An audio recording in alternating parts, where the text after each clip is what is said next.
You're listening to Head to Head, a Star Wars podcast. Two fans, two generations, all things Star Wars begins now. All right, well, hello everybody. I'm Eric Vansel. And are you stuck? I'm Sanders. There you go. All right. Maybe we're experiencing a really big delay. Oh, yeah, you just kind of snap back into place. Well, anyway, we're your hosts for the show. if somewhat delayed. But yeah, it's funny because we were just on yesterday and we were reviewing, now I can't talk today. Tales of the Empire, which of course all goes well this Friday, this Sunday, this at some point. I mean, our schedule has gotten so crazy lately that it's really difficult to see, like when we're going to be on. But we are on at our normal time tonight. Wow, we got like a couple of chats already, like just coming in fast and furious. No pun intended. Oh, David would love that one. Yeah, sure he would. So the General Grievous 19 is back with us. So what's going on? Hello there. And then, of course, Walker Lane Brain, he's back. I glad didn't miss you guys again. Well, I'll tell you, and that's what I was just talking about. Missing us, I mean, that's really not that difficult to do right now because of just a lot of things that are going on. I mean, I got a lot of health things with my parents that I have to deal with. Plus, both of us have a lot of work stuff.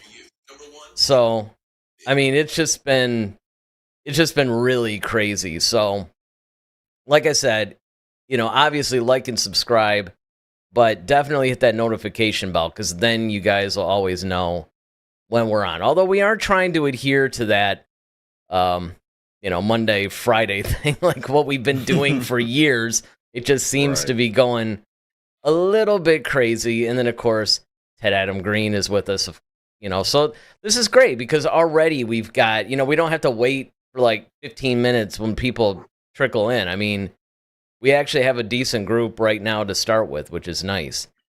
Because actually what we're talking about tonight is something that popped up. I remember we were talking about it, or at least doing a show on it a few weeks ago. It was right after the Bad Batch ended, with not only what became their season finale, but it ended up being the series finale too. And it was 10 unanswered questions that ScreenRant.com had. And of course, we love to do, Watch Mojo has some good stuff. Screen Rant has good stuff. There's a couple of sites, StarWarsNewsNet.com.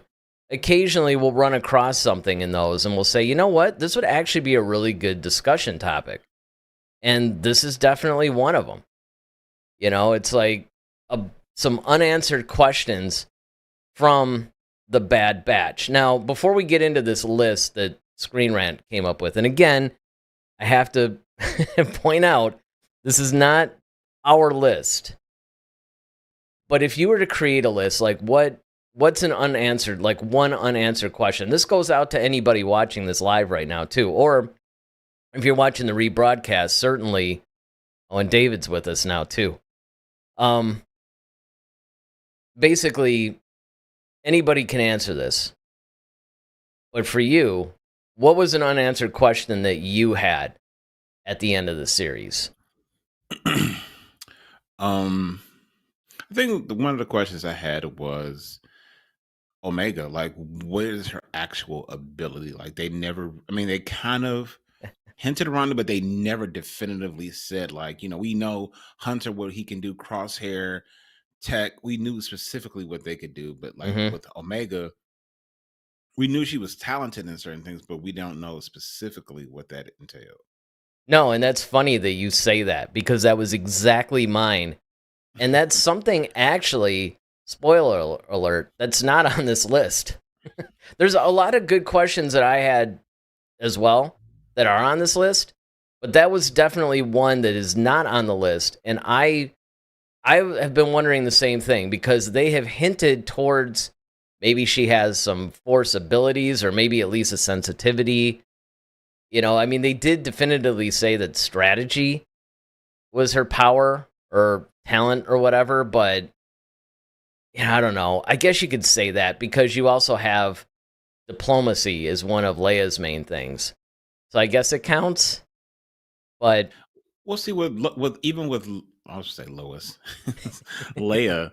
Um, with Leia though, it's like you kind of have to wonder. It's like, I mean, yes, diplomacy is a it's not a direct correlation of the Force. It's that she uses the Force in diplomacy.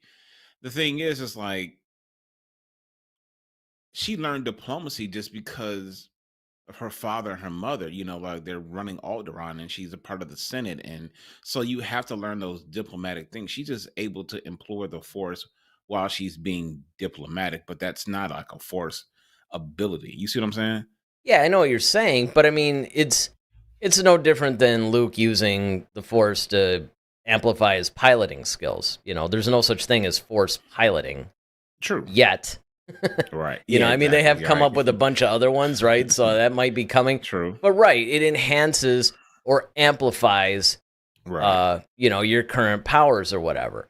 But I think that's where I'm getting at with Omega, though, is that maybe she is Force sensitive, and maybe she's using her powers to amplify her strategic abilities, and that's just how it's manifesting itself.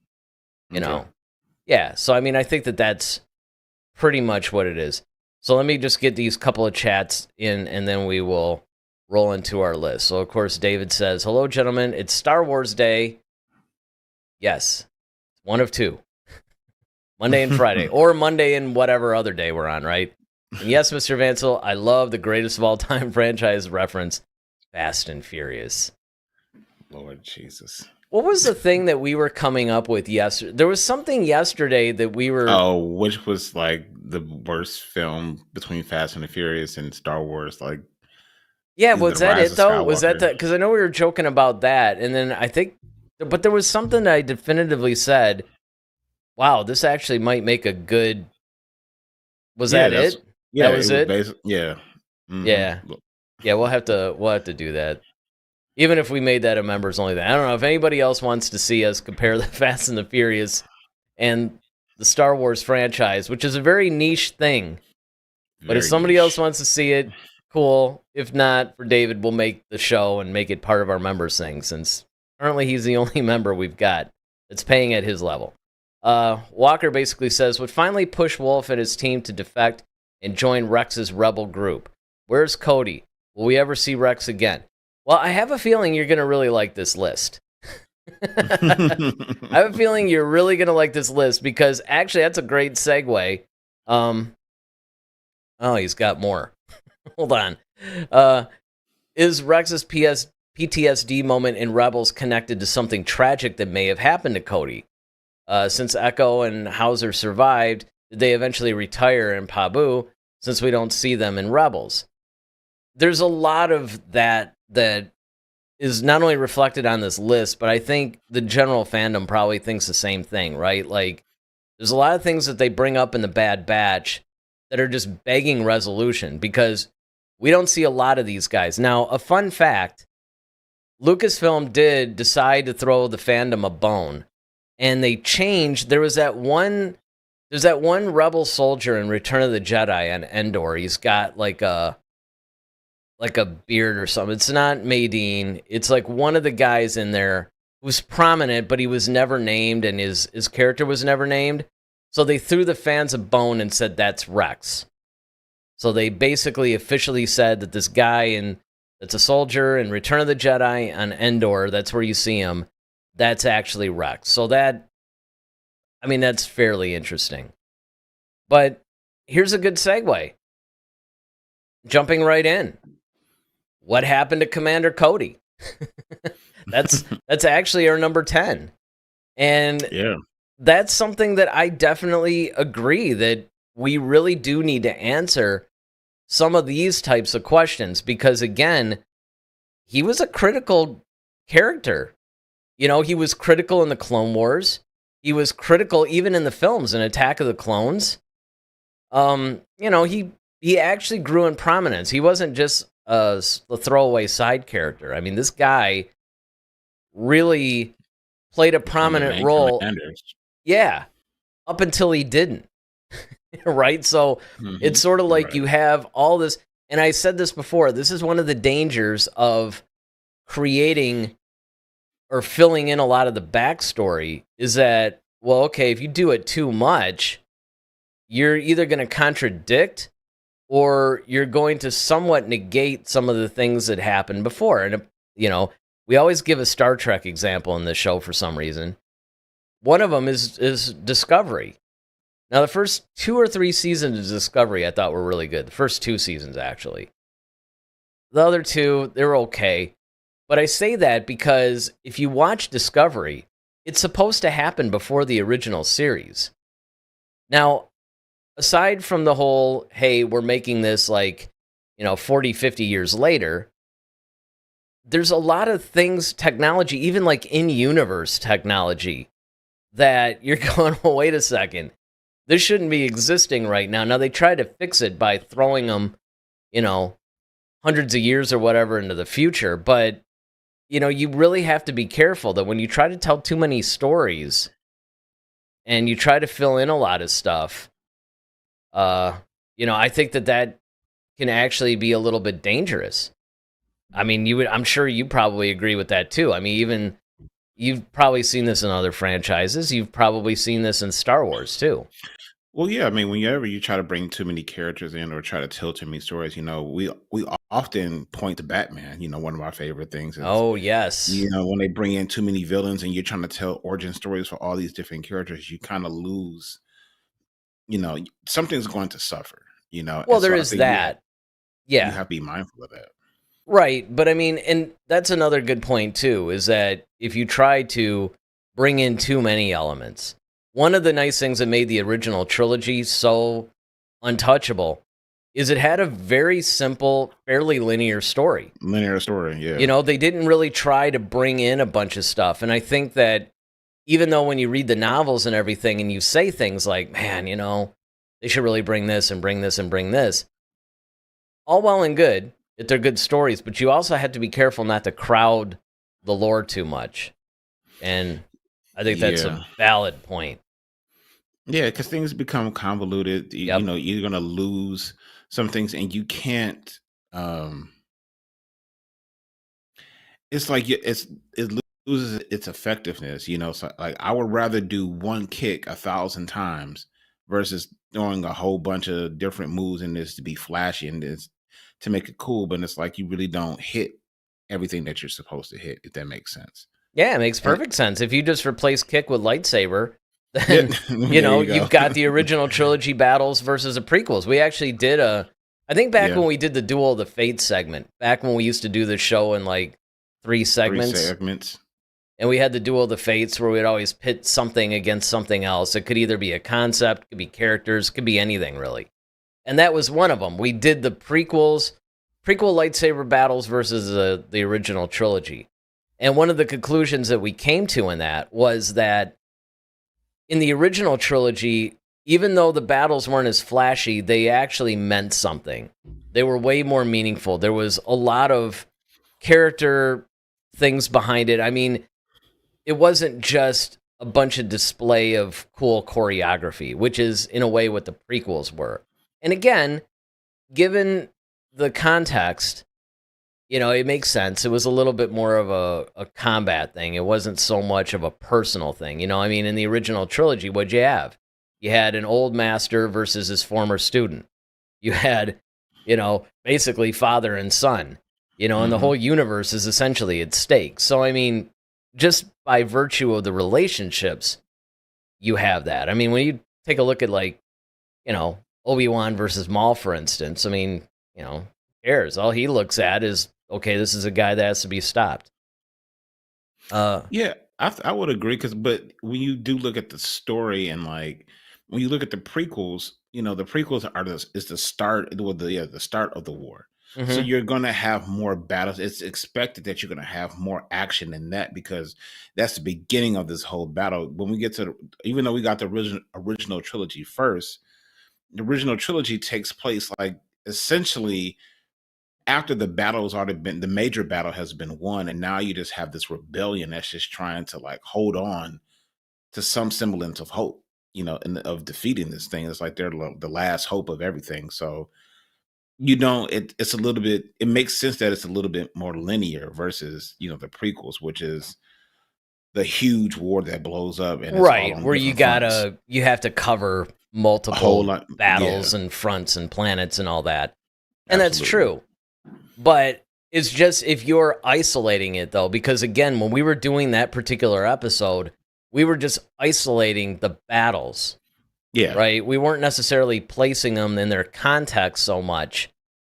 And if you just look at it, we decided that because the original trilogy battles had emotion, weight, and Hmm. all that stuff behind it, that it actually outweighed the Flash. But, there are Absolutely, and others. I still agree with that Oh, because I sure, think me that, too. and I was watching this little interview with Triple H, and they were talking about like the build up to WrestleMania, Hmm. and he, with him being the new Vince McMahon now, he's pretty much taken over the company. They were talking about building stories because that we all know professional wrestling is, of course, staged, but they also, the big part of it is telling stories into it, and I was so going to say, some people, instead of saying it's fake, first they went, okay, it's fake, then it's staged. We prefer it's story driven. yeah, yeah, right. There you go. It's story driven, so they already know the outcome of the thing. But Right.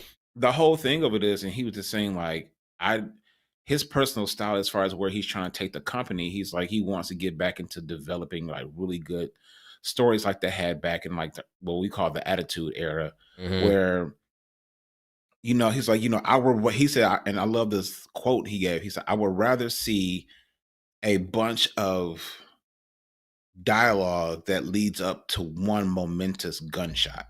Yep. That's like, oh man, I can't believe he pulled the trigger versus a bunch of crazy gun battles that's just going on all over the place. Right. And that And goes into that's what we're saying here. exactly what you're saying. Like Hmm. the emotion, everything that builds up to that, that moment where it built up to like, I think that's why that iconic line of Luke, I am your father thing was so, you know, mind blowing. Not only because like no one saw that coming, but is also just because of the buildup that had taken place from everything in the New Hope, the beginning of Empire, and then he's always asking about his father, and then you get that revelation. You're like, no way. So, and I think that's the gunshot that we were all like, Right. okay, And this is and really, for all really the good. the super purists out there, yes, we are aware that the line is actually no, I am your father.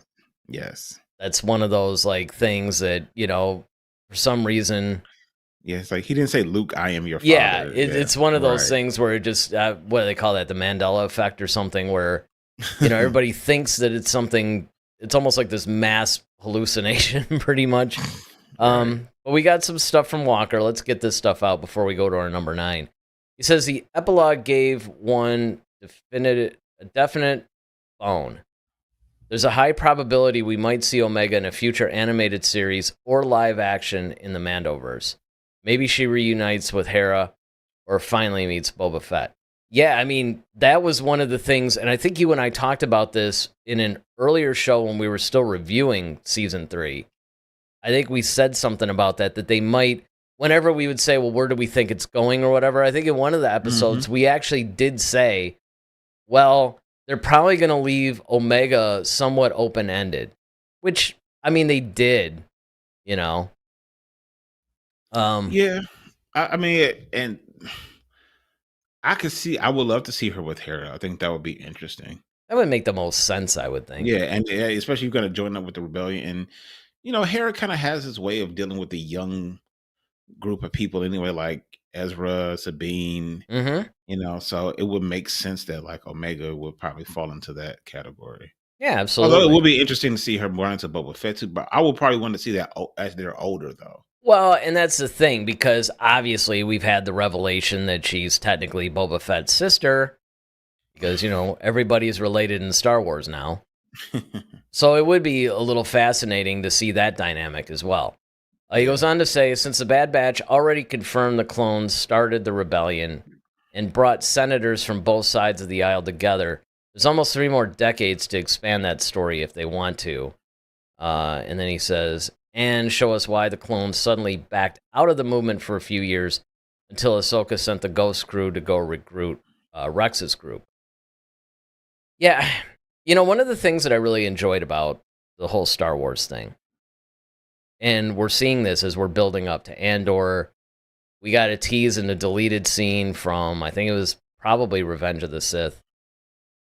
What I like is they did not keep that as a linear thing. Like, this person started the rebellion, and the rebellion actually was starting as almost like different factions. Because if you really want to know who started the rebellion, it was Bail Organa, Mon Mothma, Padme.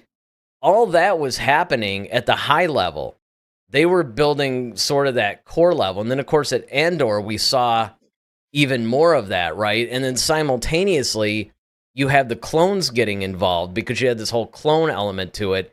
They're bringing in some senators, some separatist people. So what I really like about that is that, yeah, it's not just this person started it and it grew. It was really more like you had a bunch of factions. Because don't forget, Saw Gerrera had his own faction. Yeah, I was about to say, like, and the whole objective was to unify the rebellion. That was the problem. Is like you had. That's where we were at Rogue One. It was like you had a hand, and it's like you have 5 different, cells or whatever. But it's like, okay, well, it's not as effective if they all became one fist in a sense. And so that was just such violent metaphors today. Well, yeah, it is me. I mean, jeez. I know. It's Monday, man. You have a good day, or do we need to talk after the show? Or right, I'm getting my web doc app and exactly. It's like you're not about to like shoot someplace up, are you? You got this whole like plan. We're talking about Star Wars, but tomorrow there's going to be like another mass shooting. Well, let's hope not. Well, just live stream it on this channel so we get views, okay? Yeah, it's order. I call it Order 67. Yeah, but that would be so wrong. It would be. But right. No, I think that would be. No, that's definitely cool, and that's one of the things that I really love about doing these lists is that, of course, they take forever because of this. But it really spawns a lot of peripheral discussion based on certain things. Very rarely do we stick to a topic, which could be good or bad, depending on how you view things and what you're into. But fortunately, I think most of our viewers actually like this idea. Okay, so number 9. Where'd the Zillo Beast go? This is a really good question, honestly, because we had the Zillo Beast pop up in the Clone Wars. That was basically Dave Filoni going to Lucas and saying, hey, I want to kind of make a Godzilla-like story. And so Lucas was like, okay, fine. And so that's where the Zillo Beast came from. Who we know, they captured. And I think, what happened to him in that episode? Did the Zillo Beast end up dying in that episode? No, they ended up capturing it. They captured it, but did it die in captivity or did it just stay captured? I think it stayed captured because I think they kind of put it in that one little. It was kind of like the same thing we saw in the Bad Batch, but it happened in the Clone Wars because I remember they captured it. It was trying to attack Palpatine. They caught it and they put it in this little containment thing, if I'm not mistaken. I don't think they actually killed it. Yeah, because I remember they were trying to. I mean, that was one of the things is that they wanted the armor, or maybe they possibly could have cloned it. Well, that's another, that'd be a pretty tall order, though. Well, literally, but yeah, I mean, I think they could have. I think they killed it, and then but I think Palpatine was like, "No, I want to be able to clone this stupid thing because I could see some uses for this, especially the armor." It just seems like you would have to really contain that thing, though. I mean, if you make a bunch of these things, you know what I'm saying? Well, yeah, I mean, look at this thing. Yeah, I mean, do you want like 30 of those things? I don't think so. Well, Palpatine probably would if he could control it. That's the only thing. Well, yeah, that or get Ezra out there, right? Right. Well, and of course, to be just for clarification's sake, the Zillo Beast that's in the Bad Batch season 3 is different from the one that was in Clone Wars. I think so. I believe. I want to. Yeah, I'm not 100% sure of that either. But either way, what happened to it? Because it just sort of like escaped or whatever. And where did it go? Kong Island. I mean, probably just took over Tantus. I mean, it's probably just running around Tantus. Yeah, well, it could be.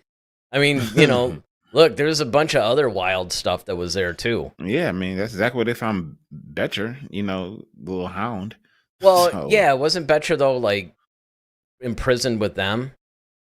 yeah, but that's what I'm saying. Like those type But it of was that indigenous to those that planet, is what you're saying. yeah. Okay. Walker says there's a canon illustration book released during the lockdowns. It clearly shows Rex and unnamed clones fought with Luke, Leia, Han, and Chewbacca when the rebels won the Battle of Endor. So, they expand what exactly happened between the Bad Batch, Season 3, Episodes 6 through 7, until we finally see a much older Rex, Wolf, Gregor, and Rebels Season 2, Episode 3, just to answer everybody's nagging questions since before we even got the Bad Batch. And yeah, I do remember something about that. And you're definitely going to want to start commenting as we get higher up in the list, because we're going to start to get a lot of the stuff between Gregor and Wolf and Rex and all that actually does pop up in this list. And I'm also glad that you're there, because that was one of the things that both of us were a little fuzzy on. So, what a shock. A viewer could actually provide a lot of insight, which is a good thing. But related to that, though, that kind of leads us to number 8. And number 8 is, do Rex and Echo lead their clone rebellion? Because remember, they were starting to establish that. And it's like, well, do they become the leaders of that? And then those guys end up, obviously, joining the rebellion proper. Because I think that that's one of the biggest holes in this thing, right? Is where do they fit in, say, with the original trilogy? Well, unless it's a secondary plot, but as Rex eventually settles down in Silos. It's unclear how he got to that point. It'll be interesting to see more of Rex's story, especially his work with Echo. But it is rumored that Lucasfilm will make a new spin-off show featuring Rex and Echo's journey leading a doomed clone rebellion. This would be interesting. There's no indication that this will happen, and D. Bradley Baker, the voice of the clones, seems to believe that his story is over. It'll also be interesting to see if Emery Carr joining the fight works to free her brothers, which is another good question, honestly, because what happened to her, whether it's in a show or some other form, this Rex and Echo story could be told properly to wrap up these stories. Yeah. And actually, this goes along with something that Walker's saying. He says, I found out about the book. D. Bradley Baker posted a page clearly showing Rex in battle in his social media. And, hopefully that's true, basically what we're saying. I mean, it would be cool, if they did show something to that effect, right? Because, and of course he meant Rex and Echo. Yeah. I think that if they start to maybe fill that in, like one of the things, and I was going to bring this up yesterday when we were reviewing the first 3 episodes of Tales of the Empire, what I'd like to see is maybe Tales of the Republic. I think that would be cool. And you do like an 8-episode arc, or maybe, if they want to keep it at 6, because I think Jedi was 6, Empire is 6. They could do something, because you could even incorporate unused stories of the ill-fated Rangers of the New Republic. So maybe you do the first 3 episodes, tell this story between Rex and Echo and, Cody and all these guys, right? And the rebellion, and you do something like that, and then the next 3 episodes maybe could give us a condensed version of Rangers of the New Republic, which was going to prominently feature Hera, rumored, and of course Cara Dune, which we all know what happened with that. So because they're obviously not moving forward with that show, it would stand to reason that if they did a Tales of the Republic, they could actually neatly tie up these stories and get them out there in a way that, doesn't necessarily affect having to come out with, say, like a 12-episode series or something. Although you could do that too. Yeah, I mean, I think it would be interesting to see how definitely they, where their stories end up, because like I said, they're such a prominent, and they're so vital, because they're kind of at the top. They're the top of the food chain of the clones. I Right. mean, unless you don't count the Bad Batch, which I think they're kind of at the top of the food chain as well. Just kind of in a different reason, though. For a different reason, I would say. Yeah. But they, as far as Cody, Rex, they're the commanders. So there's one who like are running like these whole. They're used to running like units, and like we've seen it on numerous occasions where it was in the Clone Wars when they got Rex and they had that one. Remember that one planet?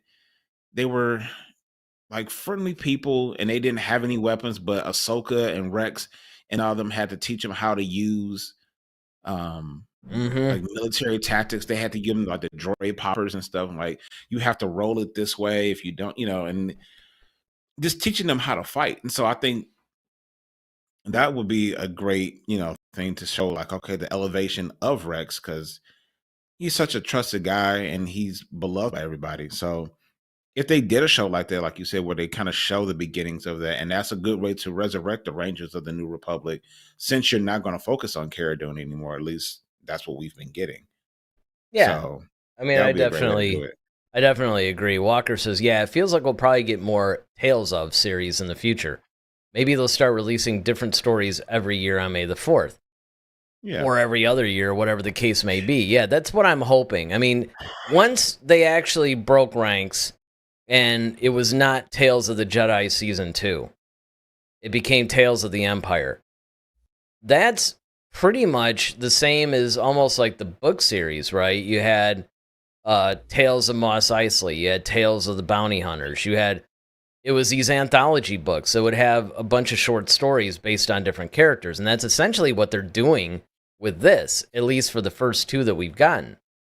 So to me, if you got Tales of the Jedi, okay, that makes sense. Tales of the Empire, well, now Tales of the Republic makes perfect sense. Tales of the Sith probably isn't too far behind either, especially with the Acolyte coming out. You could do Tales of the High Republic. I mean, they could actually keep going with this series and just release these different anthologies. And I think that would be something that would be really interesting. And also a way that you can tie up loose ends, right? Like you could bring some of these stories out that you might not want to dedicate an entire film or even a longer running series or even like live action. You could tell it very neatly in animation. It's an anthology-based series, essentially. So I think that would be cool. Walker says, "Oh yeah, I thought we'd see clones training civilians who eventually joined the rebellion in the Bad Batch." So it kind of felt like 3 seasons was cutting it short and changed just the end, just to end the chapter on Clone Force 99. That's kind of what we talked about too when we made the statement of we thought this was a good season finale, but not a good series finale. Right. Because we did point that out. Yeah, and I think that falls right in line with what we were talking about, because that would have been a great thing to see, like, okay, years down the line, okay, you know what, we're not fighting anymore, but we can show you all how to fight. We can give you the skills and the tactics that we use, excuse me, to help to keep this going. Yeah, it's a tried and true story trope, right? I mean, how many different films have used that in one way or another? He goes on to say, that's true, just tie up loose ends. Yeah, that's where I think we are with that, without question. And then, of course, right on target. So, yeah, I mean, I think that's one of the things that definitely you could use this series for, to do a lot of those things. Okay, so number 7. What's number 7? Number 7 is, when did Palpatine bring back Project Necromancer? This is another thing that you and I talked about ad nauseum while we were reviewing the show. Is that, okay, we're establishing Necromancer. We think that a lot of what was introduced in season 3 of the Bad Batch was really to start to bolster up some of the stories that we saw in the sequel trilogy. It's definitely like, okay, look, we have to start explaining some things, laying the groundwork for things that we eventually see in the sequel trilogy. Necromancer was obviously a nod to, okay, this is the beginnings of what Palpatine eventually used to resurrect himself in the Rise of Skywalker. Now, of course, we know that this whole concept has been around since the Timothy Zahn trilogy, right? I mean, basically, Palpatine having endless clones of himself that he can just jump from clone to clone has been around since the early 90s when Zahn wrote his trilogy.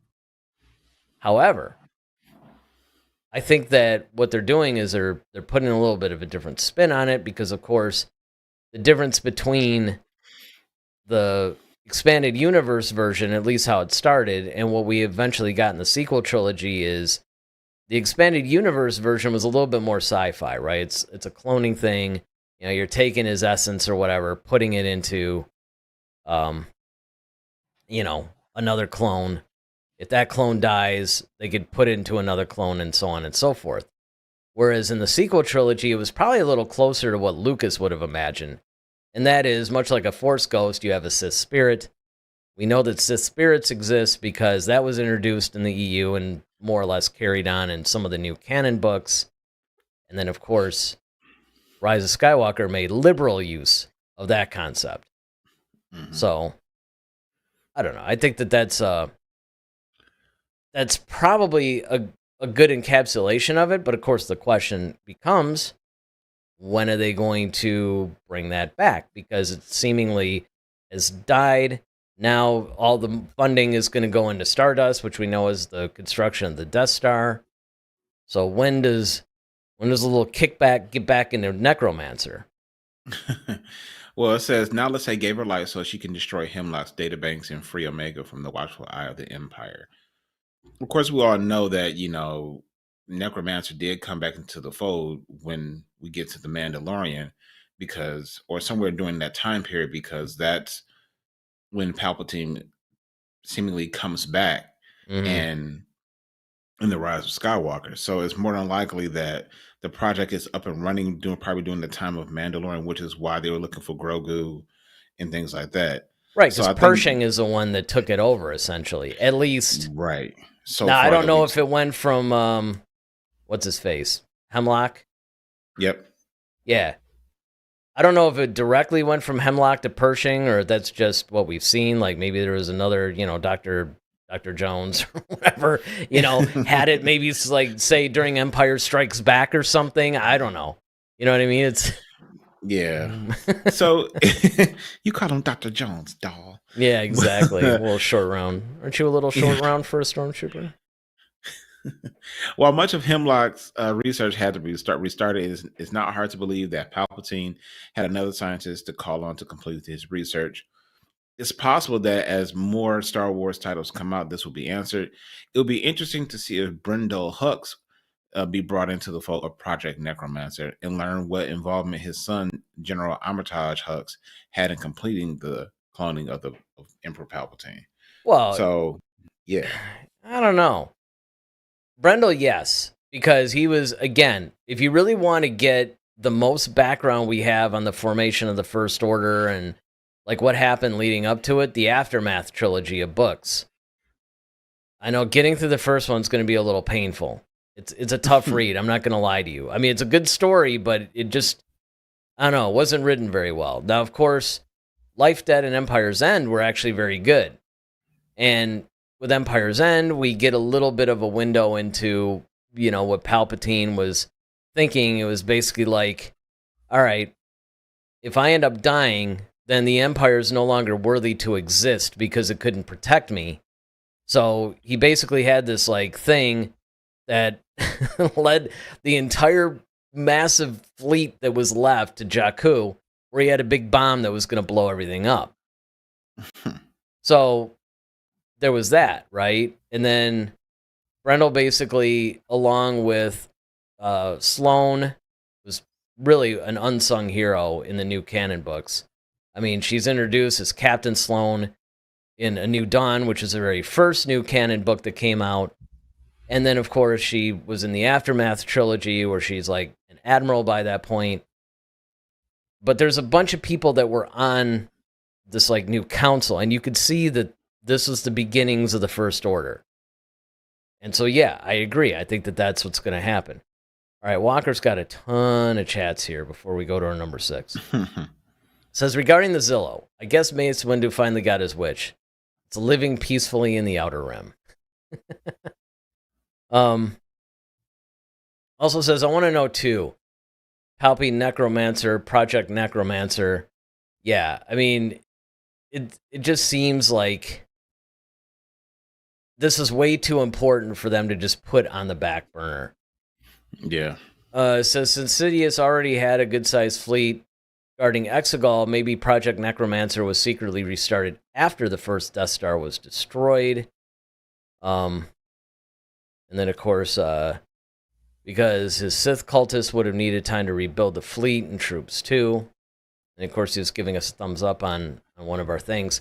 Regarding all that, so there was a little bit of that addressed in Aftermath, but also it was actually, believe it or not, the concept of the Sith cultist thing, it could have been introduced before then, but during the Yuuzhan Vong book series, there was basically the Sith cultists that were introduced there.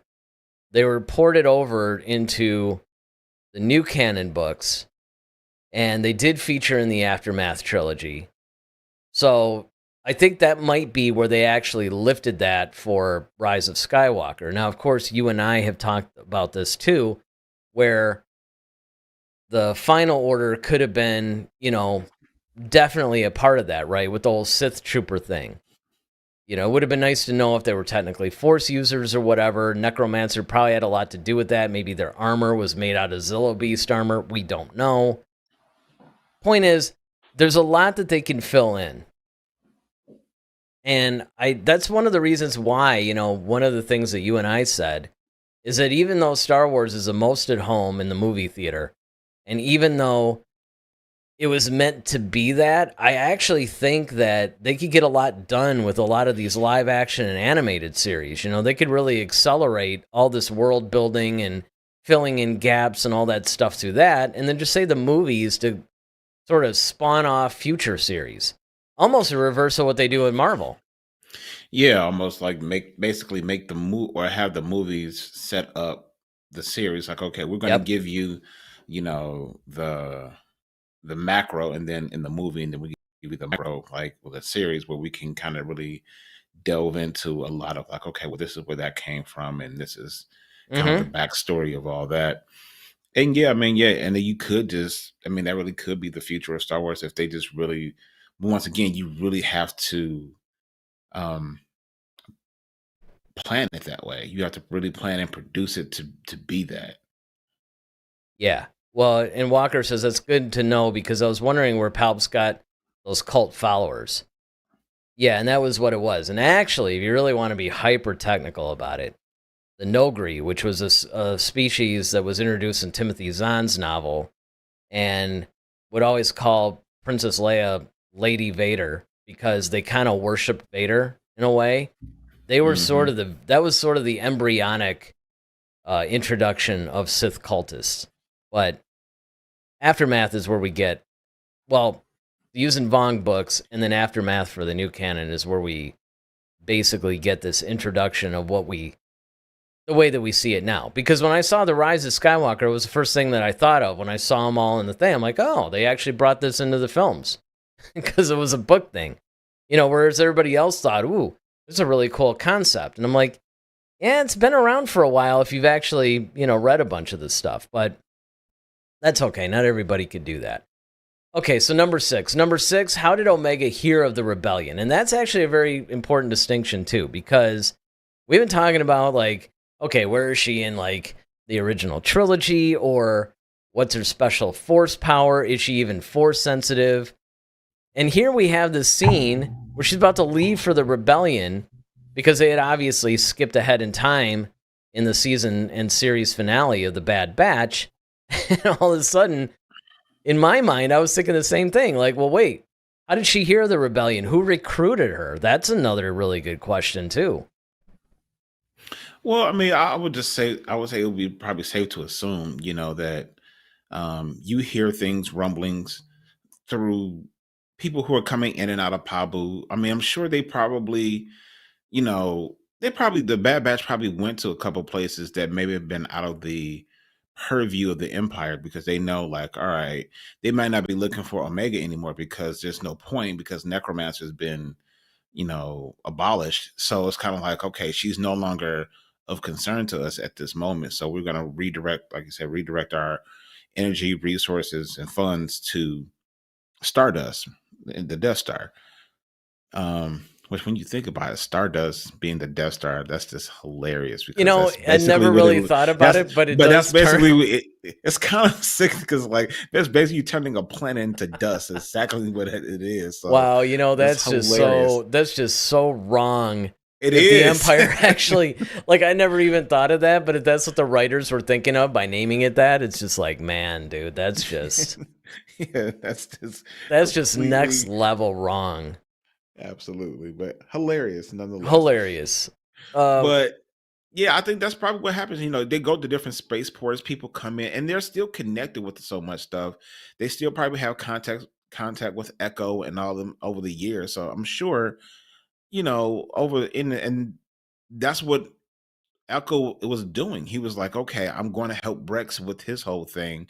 So she's probably just like, look, okay, you guys are done fighting, but is there more I could be doing? So, well, and the other thing to look at too is that, Echo, Rex, those guys were sort of fighting for at least one of the factions, I think, for the rebellion. So I'm sure that in that time skip, it would just be interesting to know, though, too, because like you said, it could be very non-eventful. I mean, it could have been just some dude going into a Pabu tavern or something that just happened to mention it to her, and she, it's like some nobody, basically. Yeah, exactly. Just like some guy that basically recruited her, Walker says, but the reason why I suspect Necromancer restarted after the first Death Star is because Tarkin, who had a tight hold on the purse strings, finally died, giving Palpy full control where money could be used. Well, don't forget, the Palpatine, he's the Emperor. He's the guy. He's the guy. He doesn't care. Yeah. He works for him. Yeah. Tarkin works for him. Yeah. Tarkin works for him. There's like no... If he wanted to put the money into Necromancer, it would have stayed in Necromancer. Yeah. It's just that once... I think it was just like a... I think it was just like a logical thing, right? I mean, once the Omega thing, he knew that it was going to be on hold for a while until they could figure something else out. And so he probably just figured, you know what? Let's just put it to this other planet-destroying thing. That sounds good.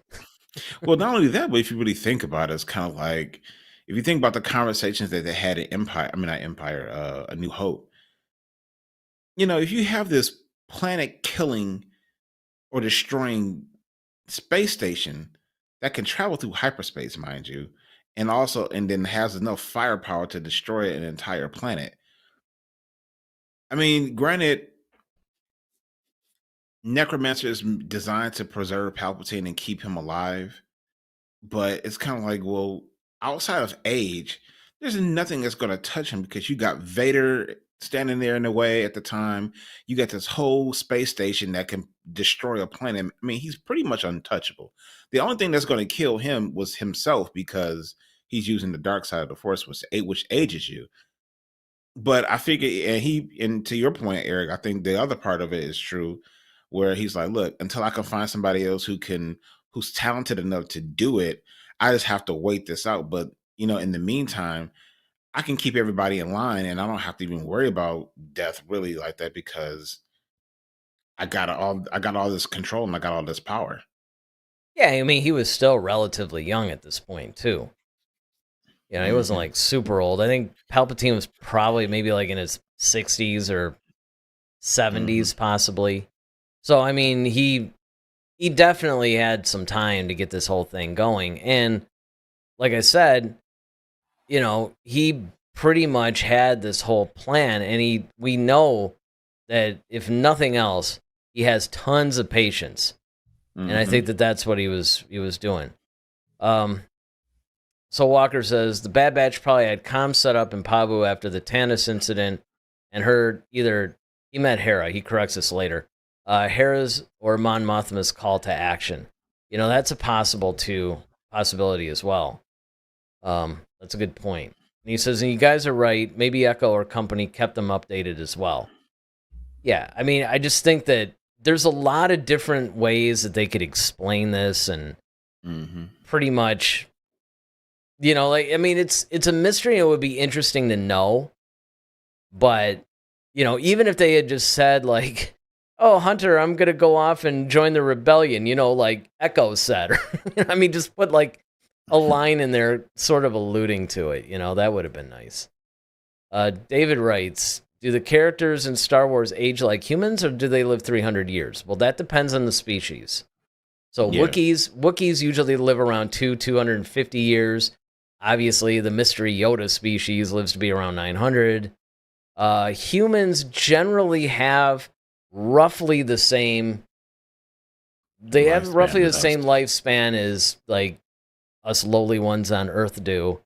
But it's a little bit, like it's usually like 100, 120 years. That's most of the humanoids. And there's other species that live, various lifespans depending on things. Like Rhodians live, I forgot.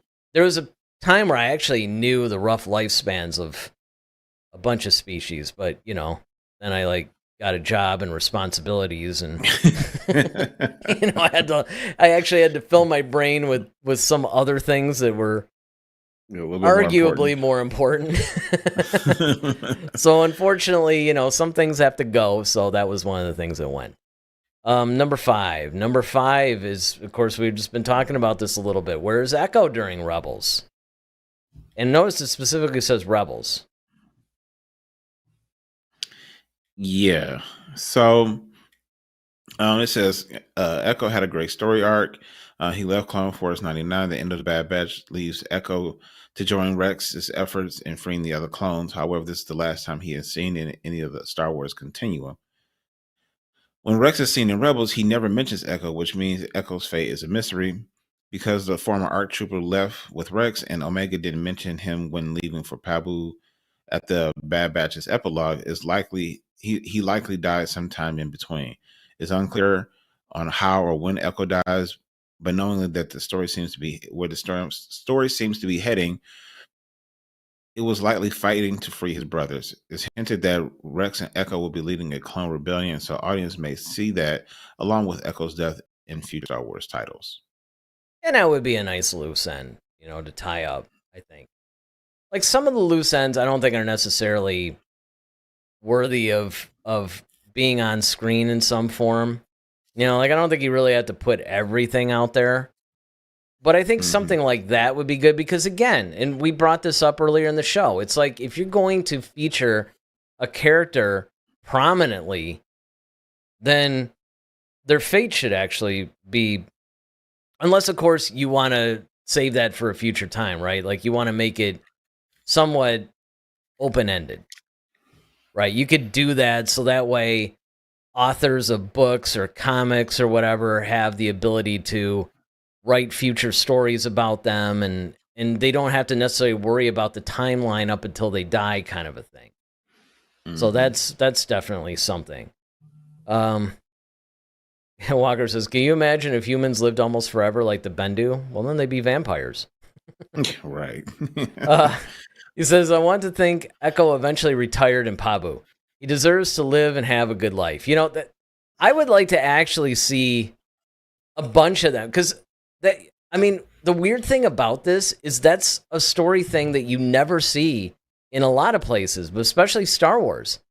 Like, what if the clones just said, you know what? We did our bit for king and country. This is a really beautiful place. Let's just kind of chill here. Now, on the other side of that, with their strong sense of duty and all that, it's like, they're sipping basically like space Mai Tais while all these people are dying at the hands of the Empire. That might not sit well with them, but, look, if they know, hey, look, we're just too old to be useful, really. We can certainly provide intel. We could do whatever we can to help the cause. But yeah, let's just put a chair out on the beach here and just enjoy the sunset.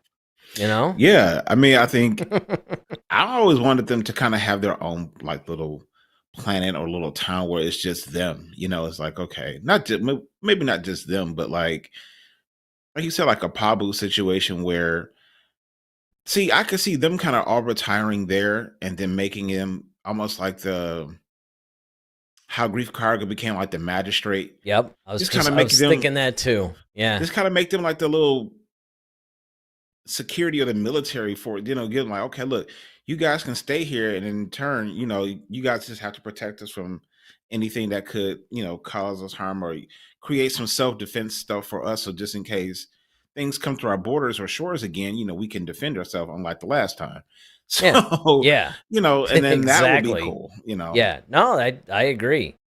All right, number 4. Number 4 is, did the children reunite with their parents or their families? yeah so in the Bad Batch series finale, Hunter mentions that he and Rex are working to locate the families of the 3 children who were held in Mount Tantus with Omega. However, there's no indication that these families were ever found or that they remain free from the attentions of the Imperial Inquisitors. It is known that the Empire was aware of the Force-sensitive children and actively had them killed or captured by Inquisitors. It's unknown if any of these 3 children met that same fate. None That'd of be these dark. yeah, I know, right? None of these children resemble any of the Inquisitors seen in Rebels, so they at least don't seem to have joined the Empire. Hopefully, these children and their families eventually found the hidden path, which was introduced in the Obi-Wan Kenobi, which is a secret underground railroad that helped protect former Jedi Force-sensitive children and their families. Oh Jedi yeah. Master Quinlan Voss worked with the path, and his association with Asajj Ventress means that the children may have come in contact with the former Sith assassin. That's an interesting twist, and I like that. Yeah, that would be cool. I mean, I would actually, I totally forgot about that whole thing in the The path, Obi-Wan yeah, series. Yeah. me too. Completely forgot about it. And that would be something that would be plausible. It would be somewhat of a happy ending. Yeah, I mean, I just think that would be something that, you would want. And I don't say that because I think that everything should have a happy ending, because I don't. I mean, in fact, sometimes the darker endings are the better ones. Mm-hmm. And I mean, sure, you get some people that get hung up on the realism, right? Like, well, in real life, this happens. It's like, well, yeah, but this isn't really real life, though, dude. We're talking about like space wizards, and I mean, it's fantasy. It is fantasy, and it's also fiction. And sometimes, that's what actually helps influence real society.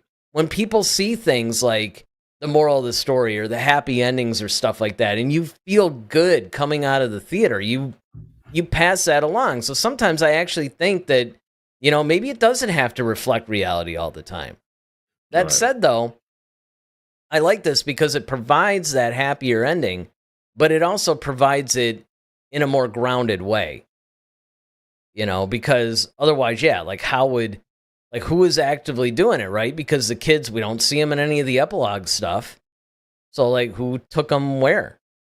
But that would actually make sense. I like that idea. Yeah, and then also you got to wonder what happened to Emery Carr because she Yeah. went with them. Oh, I know. That was another one. Spoiler alert, that's not on our list. Well, not our list, but, on the this list on the Screen Rant list. It's not on the list. And yet, to me, that's one of the biggest glaring. She's a clone like Omega. Mm-hmm. So you're kind of like, okay, did she just, I don't know, go to another project within the Empire?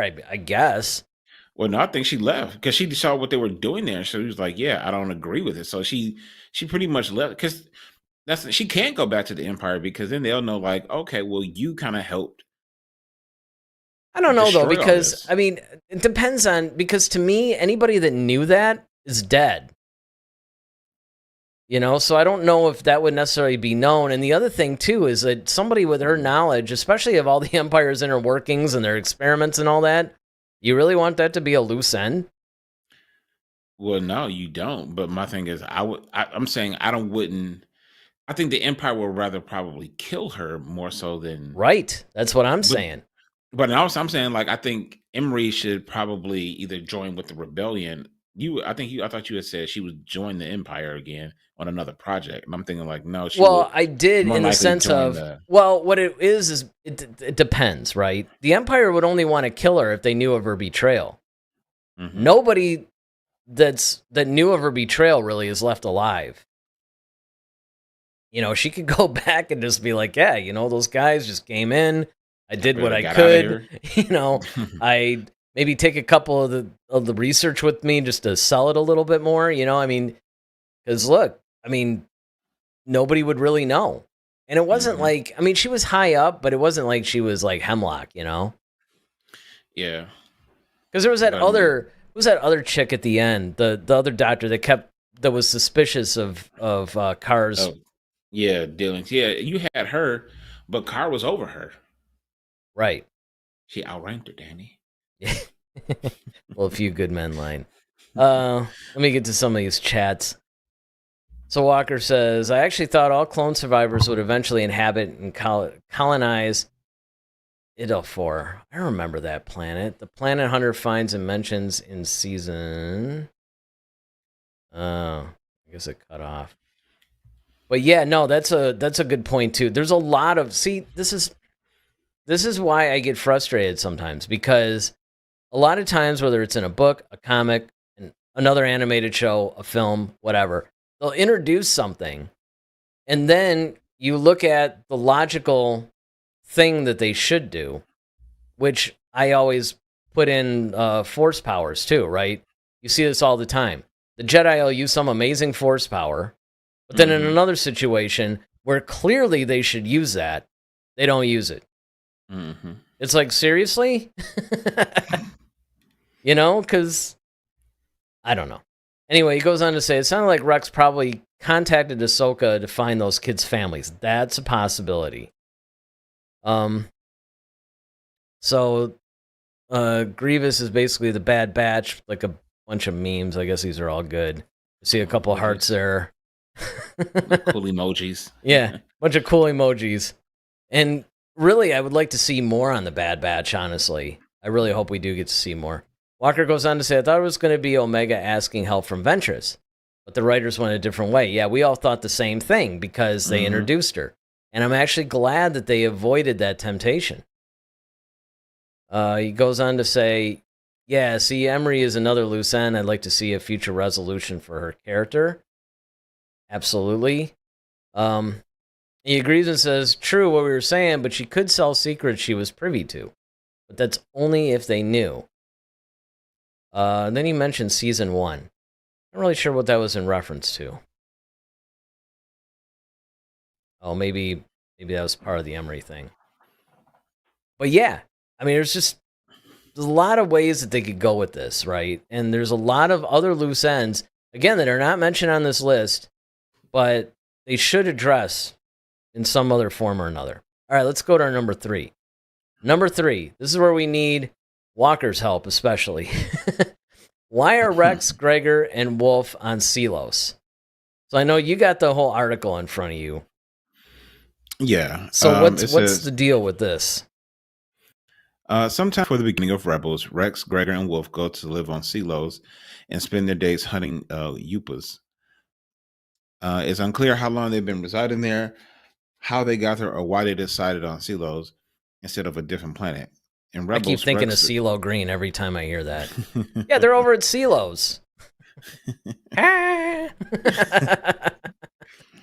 might be going crazy. In Rebels, Rex expressed sorrow for being one of the last clones, but it's never fully explained.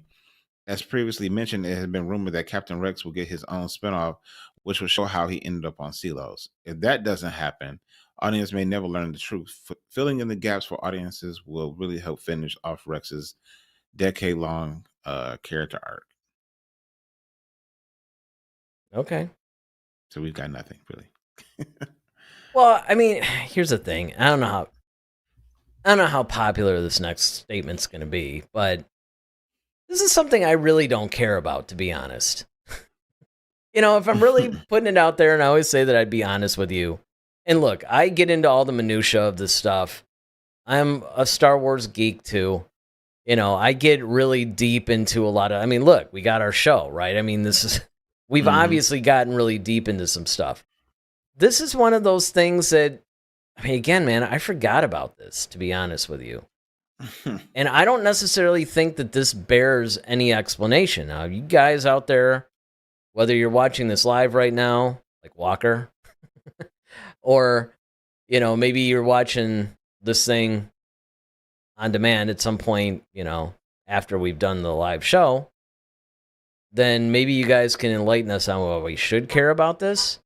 But to be completely honest, I'm good. But they could do something too. Like, remember how we had Tales of the Republic, and you could do Tales of the Clones too, right? And maybe tie up some of these things. I mean, Tales of things, Tales of Rex, like get it super, super specific, right? Yep, right. Tales of Luke's severed hand.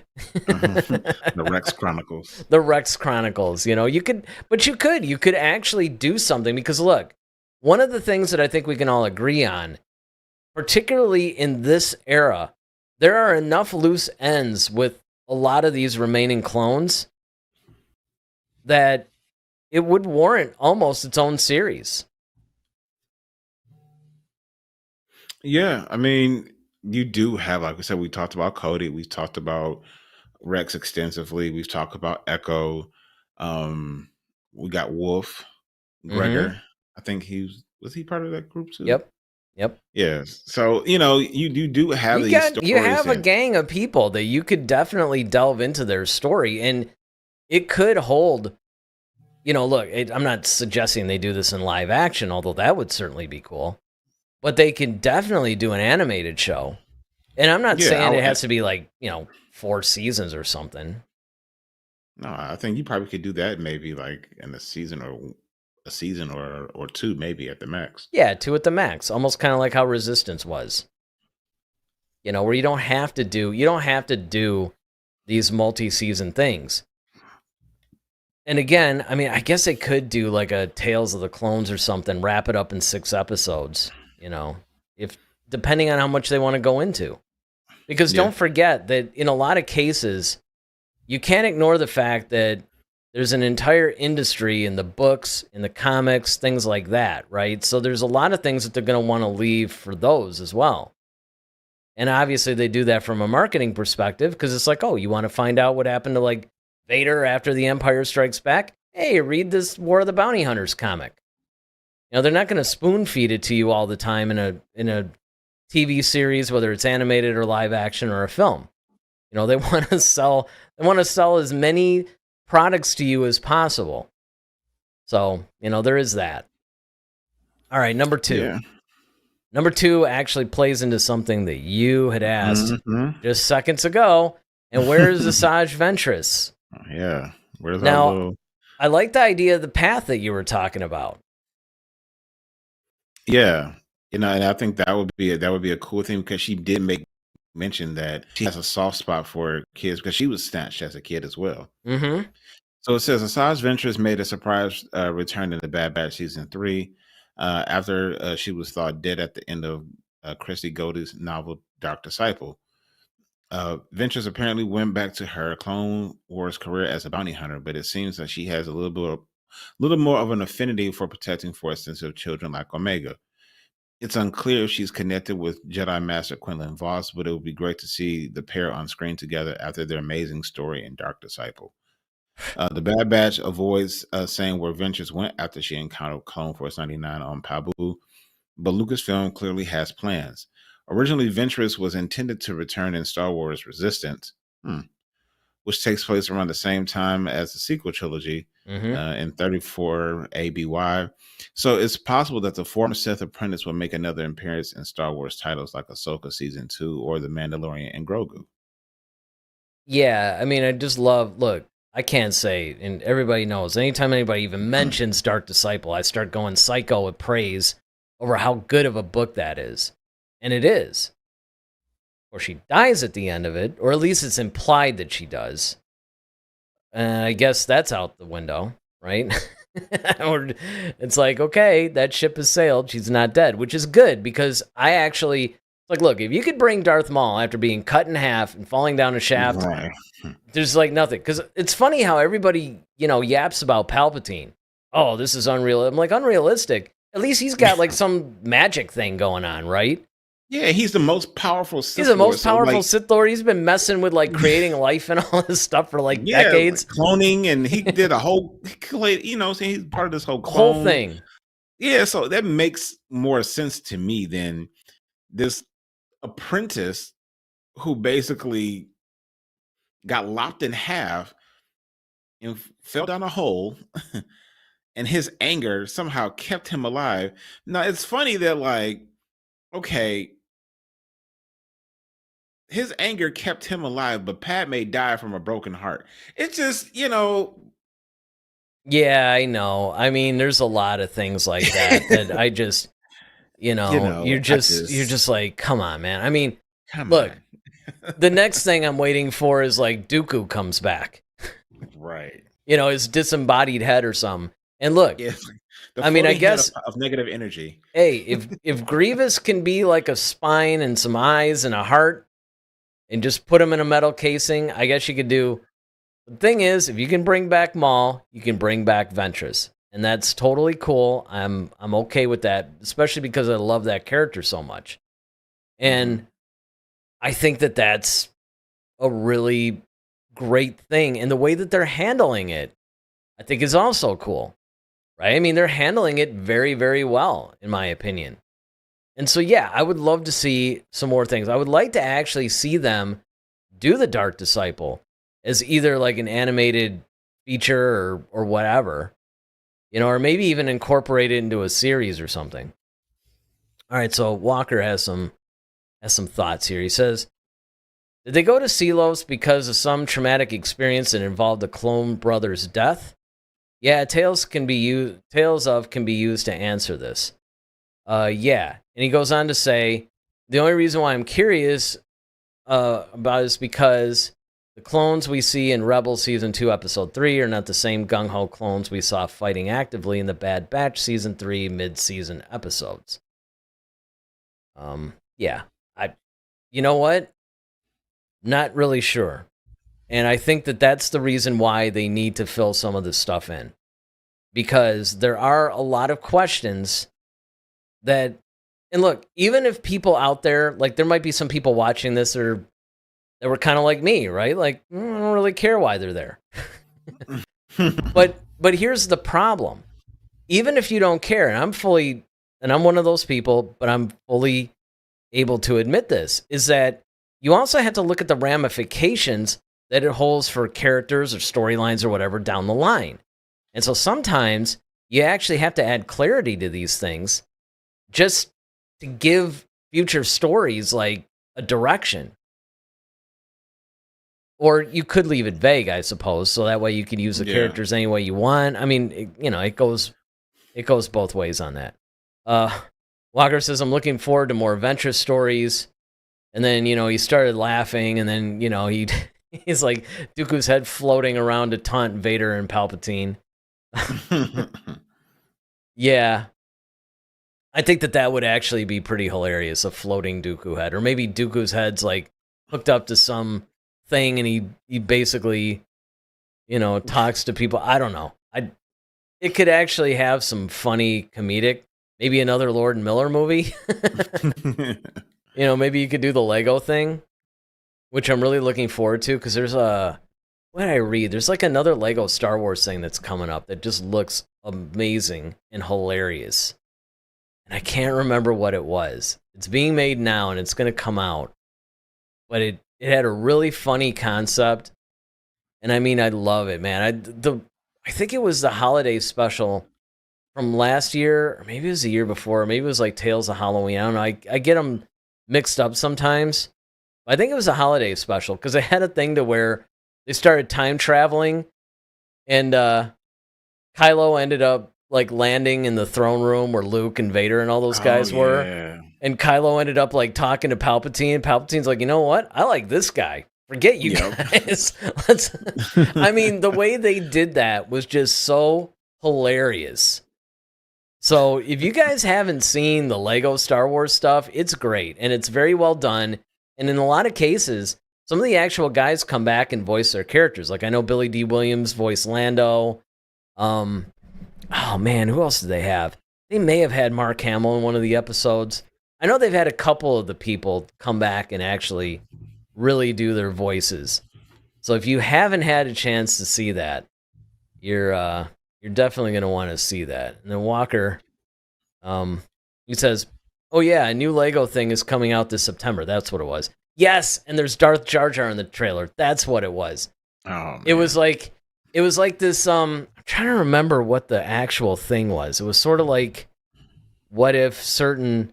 It was like, what if something? There was something that if it happened a different way, it could have altered like everything. And it's about what happens when everything is altered.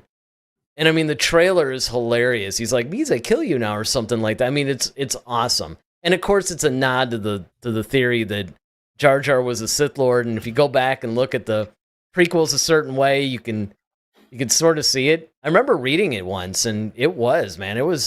I finished reading, and I'm like, I hate to admit this, it kind of works. It actually works. It's a good story. It's unexpected. It could explain a lot.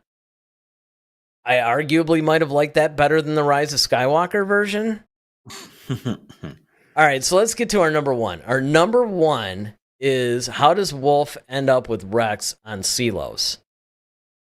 And I misspoke. It's not our number one. It's certainly not my number one, because I just got through saying I don't care about any of this. Yeah. It's like, how does Wolf end up with Rex? I don't care. Boo. No, but Well, what does Screen Rant have to say? I'm curious about this. When Commander Wolf was shown in the Bad Batch Season 3 trailer, it was generally assumed that he would defect from the Empire and joining Rex's underground clone resistance.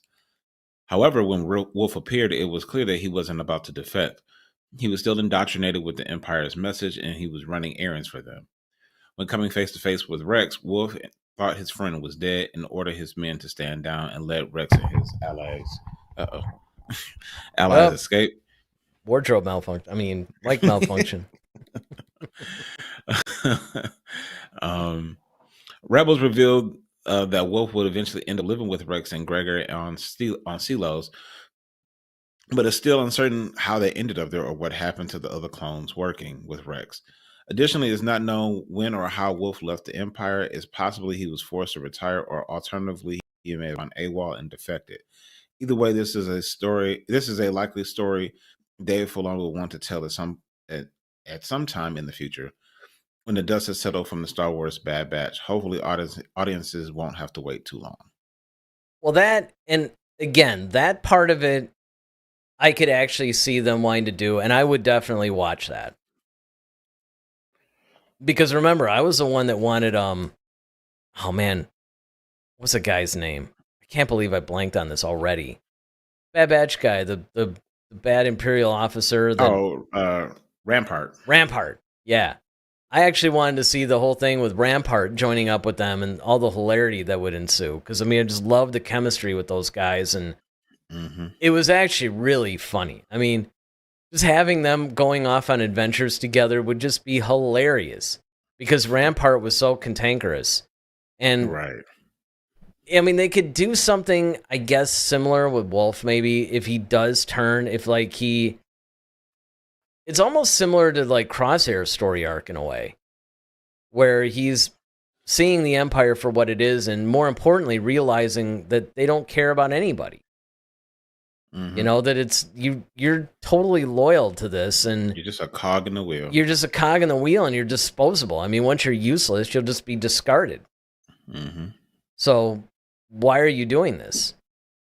And it would be interesting if Wolf took it from more of a martyrdom kind of thing, where it's like, well, I am disposable because for the greater good, I would gladly sacrifice myself, and I don't really see the Empire as doing it, you know, in a careless way. It's more like we care so much about the cause that nobody's that important. Of course, we know differently, But I could Mhm. see where maybe a soldier in the Empire would see it a little bit differently, right? And you could actually play with that a little bit, and maybe how he comes to a similar discovery that Crosshair did, but in a slightly different way. That I would actually watch. Yeah, I agree with that. I can go with that definitely because um, I think that would be a interesting thing because it's always interesting when you see like these loyalists who are so loyal to the Empire. And we saw it with like Emery, we saw it with Rex, we saw it with Crosshair, and people really starting to see like how things um are being handled, Mm-hmm. and Mm-hmm. they're not happy with it. And they're like, this kind of does go against who I am as a person, and they're starting to kind of develop their own mind again, Yeah, and that's always a compelling story. absolutely. Walker basically says, "Who knew Rampart was a comedic relief in those highly tense Bad Batch episodes?" That's what I mean. I mean, I was so blown away by how funny he actually was. And, always complaining and doubting like you guys are. I mean, it was the perfect foil for the like the chemistry was so good between Rampart and the rest of the clones. I honestly think it was a lost opportunity. Yeah, I I mean, really do. yeah, I mean, it could have really been a thing because it really would have been, especially if he kind of would have been like a commander of them, almost like he Or if he becomes was trying. like the new Sid, almost like if he became like, I'm going to find, because Sid was always making wisecracks about them as well, like goggles and Yeah. all that, so it's just like if Rampart became like the new Sid, it's like, okay, you know what? I'll kind of help you find jobs. I have contacts. I can, maneuver things, and they kind of just work together. But they kind of still have this kind of a Like a little adversarial type of. adversarial kind of relationship. That would be hilarious. That would be hilarious. There's like two ways I can see it going. That would definitely be one way. That would be the more standard, I think, what people might expect. The other way that I think would actually be more unique and funnier is if he kept trying to be the commander, but nobody was listening to him. Right. Like, because he in his mind envisions himself as like, I'm this commander, I'm this guy, and everybody, he's trying to assert himself and nobody's listening to him, but he keeps thinking like he's kind of leading the team. That would to me be even funnier, and also from a storytelling perspective be a little bit more unique. Now he could still fulfill the same function that you're talking about, where he actually gets some jobs and maybe he wakes up to what the Empire really is and is like, okay, I'm going to turn, much like Callus, much like, well, Hux we didn't see coming. Although that was really funny. I have to say that even though it was a little far-fetched because of how he was, I think it's because it was so far-fetched that he was That's like, what made it funny. I'm the traitor. It's like, what? And the way he delivered the line, too.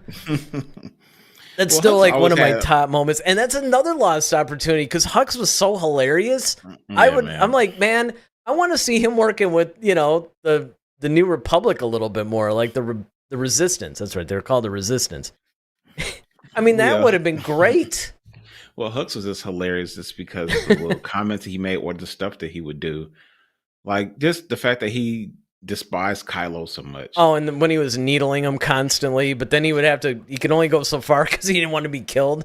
Yeah, or the fact that, when Snoke was alive, how he bumped him when they were walking past each other. Oh, yeah.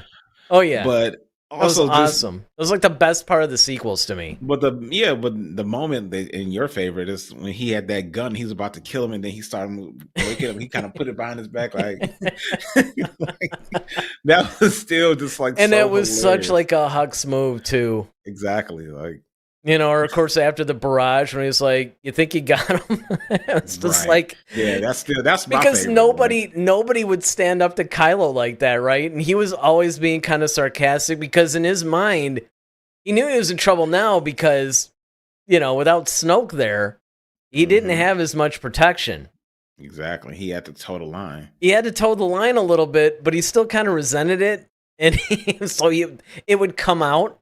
And Kylo, for his part, it's like he would let him go to a certain level and then he would shut it down. I mean, man, there's just so many. Because think of it this way. Like, just imagine this. Because this has popped in my head. Because, Hux became the mole, right? Let's say he survived. Okay, Kylo ends up becoming Ben Solo. Could you imagine a movie where Hux and Kylo now have to interact being on, like, the good guy side? Yeah. And now he's Ben Solo, so he's kind of a different guy than Kylo? I mean, they actually became cool and friends. Like, right. Why weren't you like this before, almost? And just the dynamic and what you could do with that. That would be hilarious. That would have been just amazing. I mean, I just think of stuff like that and go, dude, it would have been. Yeah, that's the buddy cop, like Kylo and Hux. Right, Kylo and Hux. That's or like Ben and Hux. Ben and Hux. That's like Bad Boys. It's like Martin and Martin and Will. That would have totally been it. And of course, Walker was like, yeah, it sounds hilarious. He's like, yep, that Hux scene caught me by surprise, and I laugh about it too. He says, but on a serious note, the deaths of Nala Se, Rampart, and Hemlock were written perfectly. They were. I admit that. They all paid the price for certain things that they all did that affected a lot of people. And that's true. That's true. They were well written. It was well executed. And it did make sense from a story perspective. However, I think you could have swung it the other way. Obviously Hemlock had to go. Nala Se, that makes sense. Rampart, I still think that you could have done the whole, hey, I see the error of my ways thing. But not completely. See, that's what made the whole thing so interesting, is that if he had retained some of that empire-ness, even though he recognized, like, okay, this is getting me nowhere, I really need to be fighting on this side. Almost kind of like how Han Solo was in the beginning. It wasn't like he was really gung-ho on the rebellion, but it was like it was profitable to him. Well, yeah, I just wanted him to be like Rampart to be like, okay, you know what? They are right, and I can't really argue that, but I'm still a jerk, though. Right. Like that's right. That's what you want. Exactly. That he was, and that's the thing. It's not really a redemption story. It's really more like he's switching sides because he understands that, the Empire just isn't the way to go. And you could even spin it so it would be further away from a redemption arc, because maybe he just sees that the Empire has a shelf life, right? Like, they're going to implode at some point. And, I'd rather be with these guys or whatever, but like you said, he still retains a lot of those Imperial characteristics or whatever, right? That he's kind of a jerk and he's not a good guy per se. I think you could have spun it that way, and I think that would have actually worked. And then Walker says, although I did think Rampart could have been given a redemption. And that's the thing. It would still work if you gave him a full redemption, because honestly, he was a little bit more aloof than, say, somebody like Callus. Yeah. I mean, Callus is way more evil. Serious. And yeah, it's serious and just, he wasn't cartoonish in his approach. Yeah. And he was a lot darker. And yet he was the guy that ended up being like fully redeemed, right? Because he was Fulcrum. Yep. So you could put it that way. You could say, okay, look, that makes sense. And if you could do that with Callus, you could do that with Rampart. So I don't know. So, I mean, when you actually reflect on this list, I think this list did bring up 10 very good points overall. A couple maybe I didn't care as much about, but definitely I could see where people would and would want answers to it. Yeah, and there were some things that were left off that I think would probably have served better. Like I said, at the top of the show, like Omega, like right. would have served absolutely definitively like her power or just that type of thing. Of course, more stuff about Asajj. That's, I would go with in that direction. But at least they touched on that, right? Because Yeah, you could go also in the direction of the clones, like maybe ask some different questions. But they did kind of like where's Cody? Where's I mean, they did it in a somewhat of a blanket way. I mean, sure, there are other specifics, particularly about Asajj, that you can look at and say, yeah, this would be this would be a nice thing to answer. But at the same time, I think the key one was like you brought up at the beginning of the show. Like, is she force sensitive? If so, what's her force power? What's her, I mean, how powerful in the force is she, or could she be? That kind of thing. Mm-hmm. All right. So Walker says maybe the writers decided to make him an example to the kids watching the show. That greed for power, selfishness doesn't give the kind of reward Rampart was after, and sadly causes death instead. Yeah, I mean, that could do it. That's very true. Be greedy and you die. Great message, kids. But hey, if we can show, Anakin burning in lava, I guess nothing's really off the table, right? There you go. And keep in mind, he survived that, but Padme still died of a broken heart, even though she had an entire medical team around her. All right. But I digress. All right, so it looks like that's probably it for this one. If you guys have any other additional comments that you want to make about this episode, or maybe you think something that was not covered either on the list or by us, but you felt was a glaring omission, then definitely leave that in the comment section. And of course, while you're, don't forget to hit the like button, hit the like button, hit the like button, and hit the subscribe button if you haven't done so already. But yeah, it looks like we're going to be doing Tales of the Empire episodes 4 through 6 this weekend. Yes, sir. I say that to give me a blanket statement, right? Exactly. Because the last thing I want to do is say Friday at 11, and then I'm back on the community tab going, sorry, guys, we can't do it tonight because, no, look, we're going to shoot for Friday at 11. But, just hit that notification bell. That's all I'm going to tell you. That's all I'm going to say. All right. So Walker's got the last two comments here before we end it. He says, dying of a broken heart is the worst Star Wars.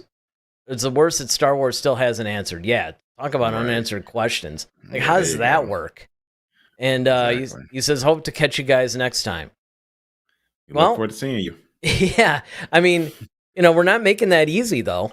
If you want to catch us live, I mean, obviously after we do the show, it's up forever. But if you want to catch us live, it's like a scavenger hunt.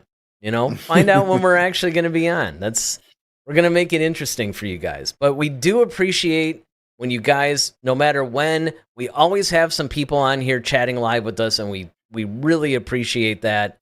We're really trying to adhere to our original schedule as best we can because, of course, we want to respect your guys' time, and we appreciate the fact that you guys actually watch us live. And hey, look, for those of you who are watching us after, like, it's not live, but you're catching the show every week, you're leaving comments, you're liking the video, all that stuff, right? We appreciate that too. So this weekend, of course, probably Friday at 11, but could be Sunday at 3, whatever. We're going to review Tales of the Empire episodes 4 through 6. We're going to look at the Barriss Offee storyline now. Hopefully that was better than the Morgan Elsbeth one. Although we didn't hate it, and if you missed it, it's on the channel. So you can always go back and watch that before you catch up with us this weekend. So with that, I'm Eric Vansel. I'm Daryl Sanders. May the Force be with you. Always. Head to Head, a Star Wars podcast. Be sure to follow us on Twitter @HeadToHeadSW. Submit your questions for our next show. Visit our official website at headtoheadswpodcast.com. Until next time, may the Force be with you, always.